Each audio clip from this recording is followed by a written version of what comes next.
제대로 된 나라 만들라고 26년간 부패와 싸워온 저를 국민 여러분께서 이 자리에 불러내 주신 것입니다. 제가 확실하게 하겠습니다.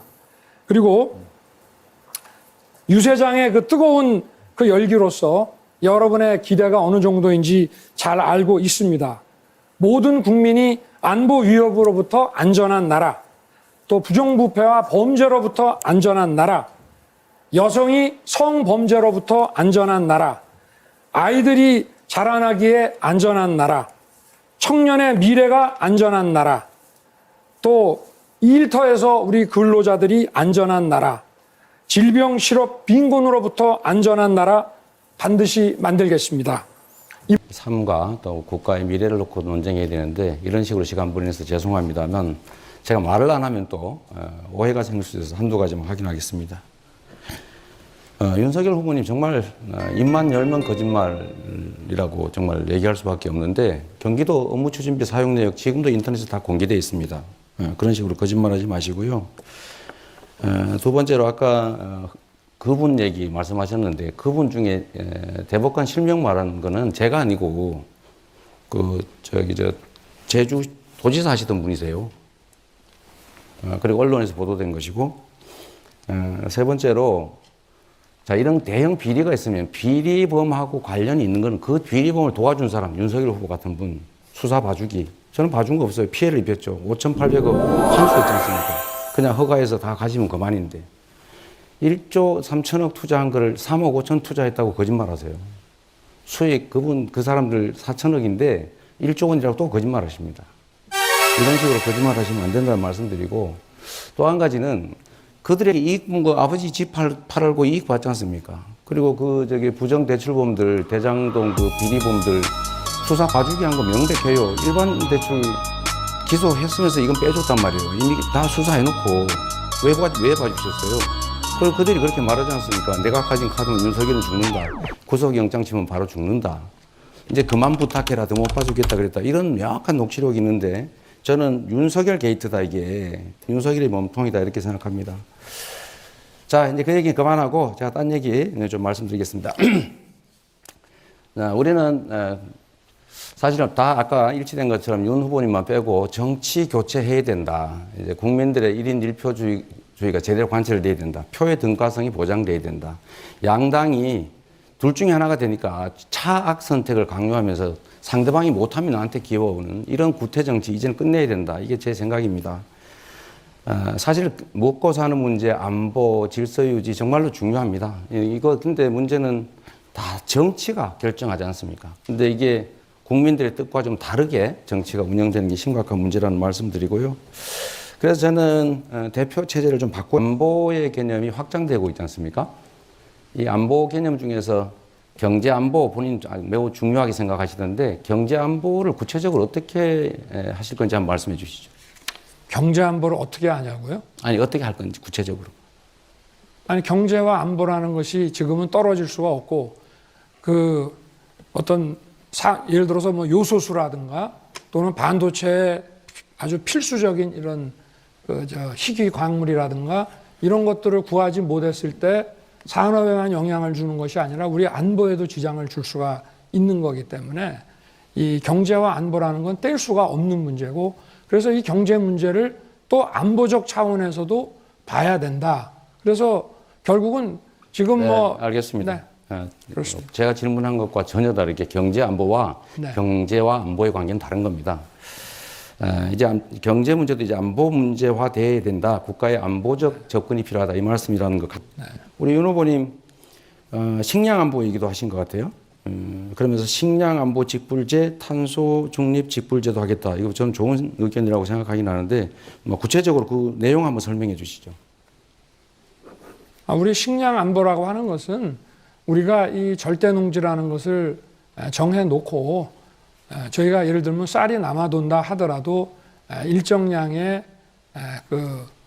곡물을 생산을 해야 된다 하는 그런 우리가 필요 최소한의 확보해야 되는 그런 것을 유지하는 거 그런 차원에서 이제 식량 안보 얘기를 하는 것이고 그렇기 때문에 이제 직불제라든가 또는 과다 생산된 거를 또 정부에서 사주기도 하고 이런 거 아니겠습니까? 제가 정리해드리면 그런 얘기는 전혀 아니고요. 네. 밀, 콩 같은 이제 전략 식물에 대해서 식량에 대해서 지원금을 준다 그런 뜻입니다. 글쎄 제가 말씀드렸지 않습니까?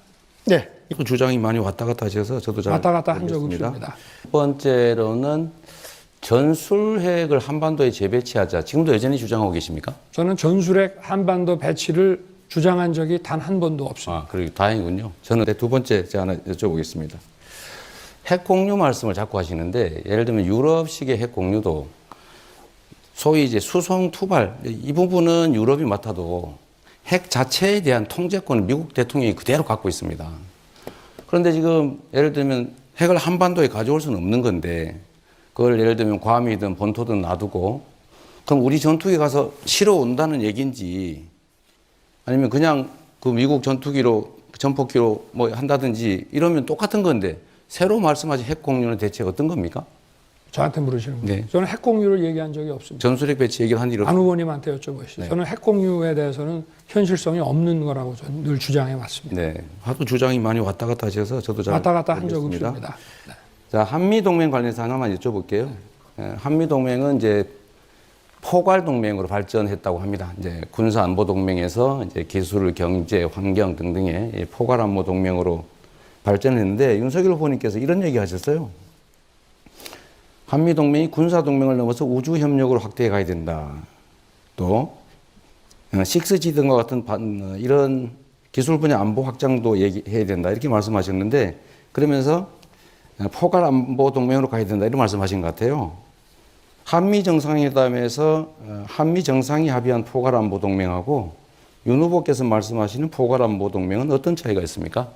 포괄이라고 하는 거는 군사 분야만이 아니고 경제, 첨단 기술, 또 기후 협약과 같은 국제 협력 문제 이런 거를 다 종합해서 포괄적인 전략 동맹이라는 말씀이죠. 그건 뭐 우리나라나 미국이나 다 공이 외교가에서 쓰고 있는 얘기입니다. 아니 제가 물어보는 건 그런 취지가 전혀 아니고 지금 윤 후보께서 새롭게 포괄안보 동맹을 하겠다면서 내세운 이 두 가지가 이미 한미 정상회담에서 다 합의한 내용이 들어있다 이 말이죠. 그런데 또 이걸 하겠다 이렇게 얘기하니까 윤 후보님 그런 거 많으시잖아요. 뭐 이미 구지개 있는데 구지개처럼 만들겠다. 예술군데 예술군 만들겠다 이렇게 얘기하셔서 이것도 이미 하고 있는데 네. 또 하겠다고 그러셔서 왜 하고 있는 걸 또 하겠다고 그랬냐 이게 말씀입니다. 글쎄요. 저는 하여튼 이런 다양한 분야에 군사뿐만이 아니라 또 지금은 이 안보와 경제를 또 분리할 수 없는 상황이기 때문에 이런 포괄적인 동맹이 필요하다라고 말씀을 드린 거고 제가 뭐 꼭 새로운 이론을 내야 되겠습니까? 공약으로? 제가 NSC 이미 회의했는데 NSC 그 회의하라 이렇게 주장하시는 것도 봤는데 시중에 후보님 이런 얘기 있어요. 우리 그 저기 후보님 그 빙하 타고 온 둘리 같다. 혹시 들어보셨어요? 윤석열 후보님 강력하게 규탄해야 됩니다. 그러나 외교의 실패가 곧 전쟁을 불러온다는 아주 극명한 사례고 이 전쟁이 경제에 얼마나 악영향을 미치는지는 뭐 말할 필요가 없는 거죠. 그런 면에서 우리 윤석열 후보께서는 너무 거칠고 또 난폭해서 예를 들면 사드 배치 꼭 필요하냐 반론도 있는데 굳이 우리가 LSM도 이미 개발했는데 그걸 쓰는 것도 이상하고 두 번째로 이 선제 타격하겠다. 그 선제 타격 전쟁 개시 아닙니까? 그런 얘기를 그렇게 심하게 쉽게 하시는데 이제 좀 파악도 좀 하고 우크라이나 사태도 있고 하니까 좀 자제하시고 철회하실 생각은 없으십니까? 그래서 우리 이재명 후보께서 안보관이 좀 부족하고 내용을 잘 모르시는 것 같습니다.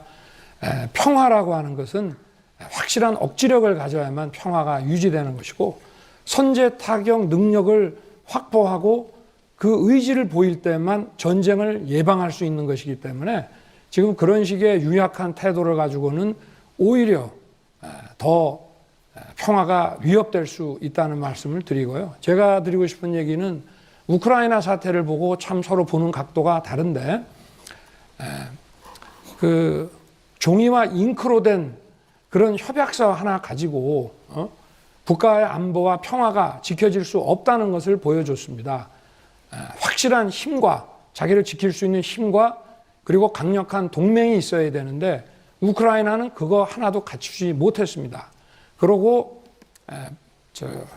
협약서와 또 민스크 협정 이런 거에만 지금 의존을 했는데 우리 지금 민주당 정부나 우리 저 이재명 후보께서 지금 저렇게 종이와 잉크로 된 종전선언을 이렇게 강조하시는데 북한이 지금 핵 개발을 포기하지도 않은 상태에서 이 종전선언을 이렇게 강조해서 만들어내는 것 자체가 그게 우크라이나와 동일한 그 위협을 줄 수 있는 거 아니냐. 저는 그런 생각을 합니다. 네, 네. 제가 잠깐 반론하겠습니다. 예, 먼저 듣고 가겠습니다. 우리 윤 후보님 정말 전쟁 너무 쉽게 생각하시는 것 같습니다. 지금 한반도의 전쟁의 위기가 고조되고 있다. 제가 전에 이미 미국에서 그런 주장을 한다는 말씀드렸고 그 중에 4가지 원인 중에 하나가 윤 후보님이다. 최근에 2곳이 더 그런 주장을 했는데 연구소에서 한반도가 매우 불안정해지고 있다.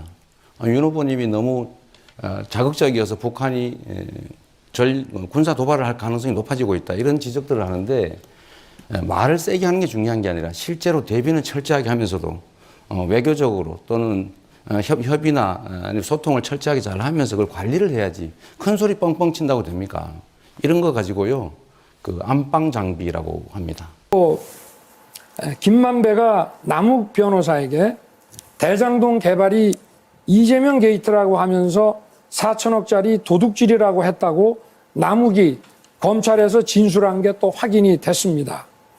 또 내가 아는 12년 동안 내가 그 사람을 지켜보면서 얼마나 많이 해봤겠어요. 트라이를. 아유, 씨알도 안 돼. 하천대유의 사업 이전을 사업 이권을 몰아주는 이 공모 지침서를 보고했고 또 그 자리에서 이 후보님이 화천대유가 제대로 돈을 벌게 해야 된다고 말했다는 것이 또 검찰 조사에서 드러났습니다. 이거 언론에 공개되면 이 후보가 낙마한다. 내가 좀 일찍 귀국했다면 이 민주당 후보가 바뀌었을 거다. 이 후보도 우리와 같이 들어가야죠. 라고 검찰에서 진술한 것이 또 확인이 됐습니다. 이 후보가 대장동 사업에서 자신은 1,000억만 챙기면 된다고 했다는 녹취록도 최근에 공개됐습니다. 또 김만배가 우리 이 후보님의 선거법 사건을 대법원에서 뒤집기 위해 대법관에게 재판 로비했다는 남욱의 검찰 진술도 확인이 됐습니다. 이거 벌써 몇 번째 울고 먹는 건지 모르겠는데 정말 국민의 삶을 놓고 계속 이러시는 거 이해가 안 됩니다. 제가 그래서 하나 제안 드리겠습니다. 이거 대통령 선거가 끝나더라도 특검 해가지고 반드시 특검 하자는 거 동의해 주시고, 두 번째, 거기서 문제가 드러나면 대통령이 당선돼도 책임지자. 동의하십니까? 이거 보세요. 동의하십니까? 이거 보세요. 동의하십니까? 지금까지 동의하십니까? 다수당으로서 수사도 다 회피하고 동의하십니까? 지금 뭐 대통령 선거가 국민학교 애들 반장 선거입니까? 정확하게 수사가 이루어지지 않고 덮었지 않습니까? 그래서 특검하자니까요. 이게 지난 2월 25일 우리 TV토론 이후에 다 나온 자료를 그때도 제가 말씀을 드렸고 새로이 언론에 나온 것들을 지금 말씀을 드리는 겁니다. 후보님, 그래서 특검하자고요. 그거 왜 동의를 안 하십니까? 지금 동의해 주세요. 당연히 수사가 동의하세요. 이루어져야죠. 특검해야죠. 아니 왜 당연한 거를 특검에서 지금까지 안 결과가 하고 있다가 나오면 이제 대통령이 얘기하십니까? 당선돼도 책임지죠. 네. 자, 이제 30초 드렸으니까 넘어가겠습니다. 대답을 안 하시네요. 2월 27일 우리 이재명 후보께서 울산에서 정치 보복은 숨겨놨다가 나중에 몰래 하는 거라고 하셨습니다. 그 보복 대상이 누굽니까? 제가 드린 말씀은 대놓고 정치 보복하겠다는 사람이 있는데 할 마음이 있으면 숨겨놓게 하는 거지, 내가 그렇게 한다는 게 아니고 어떻게 대놓고 말할 수 있냐, 이 뜻이었다는 거 한 말씀 드리고요. 두 번째, 아까 드렸던 말씀 마저 드리겠습니다. 대면 결제한 건 공모 지침서인데 공모도 되지 않았는데 어떻게 하천대유가 나옵니까? 그때는 하천대유 있지도 않았어요. 세 무슨 번째로, 말씀하세요? 자, 똑같은 사람이 말한 건데 윤석열 후보 내 카드 하나면 죽는다, 바로 구속되면 죽는다, 돈 많이 받았다, 이렇게 말한 거는 왜 인용을 안 하고, 그 사람이 똑같은 사람이 한 말인데 왜 저에 대해서 확인되지 않은 얘기는 그렇게 근거를 좋습니다. 두십니까? 검사를 그렇게 해보셨어요? 그만하세요. 제 주도권이니까. 그 얘기는 기자들이 다 이미 확인해 줬지 않습니까? 제가 중앙지검장 할 때 그 법관들 그 수사를 많이 해서 혹시나 법원에 가게 되면 죽는다 그런 얘기를 하고 이미 언론에 다 나오지 않았습니까? 그러면 자, 김만배한테 됐고 내가 또 따로 더 질문을 이상 하겠습니다. 도와줄 수 없다는 얘기는 뭐였습니까? 제가 또 대답을 안 하세요? 하겠습니다. 저한테 질문하지 마시고 제가 질문한 거에 대해서 제가- 명확하게 답변을 좀 하십시오. 답이 그겁니다. 네. 답이. 그럼 제가 질문하면 저한테 다시 질문하는 방식으로 이렇게 맨날 넘어가십니까? 그것도 답이죠. 좀 이 국민들이 다 알고 있고 검찰에서 사건 덮어갖고 여기까지 오셨으면은 좀 이런 부분에 대해서는 좀 부끄러워하실 줄 알아야지. 국민들한테 이게 뭡니까? 국민 여러분 한번 보십시오. 누가 진짜 몸통인지. 이제 뭐 거짓말이 워낙 달인이시다 보니까 뭐 못하는 말씀이 없으신데 제가 안철수 보니까 국민 여러분 보셨죠? 저희가 작년 9월부터 특검을 하자. 또 뭐 우리 것도 할 거 있으면 받자 했는데 지금까지 다수당이 이거를 채택하지 않고 여기까지 왔습니다. 그러고 선거를 지금 일주일 남겨놓고 또 특검을 하자고 그럽니다. 이렇게 후한무치하고 부패한 이 민주당 정권이 집권 연장을 한다는 것은 재앙입니다. 반드시 정권을 교체를 해서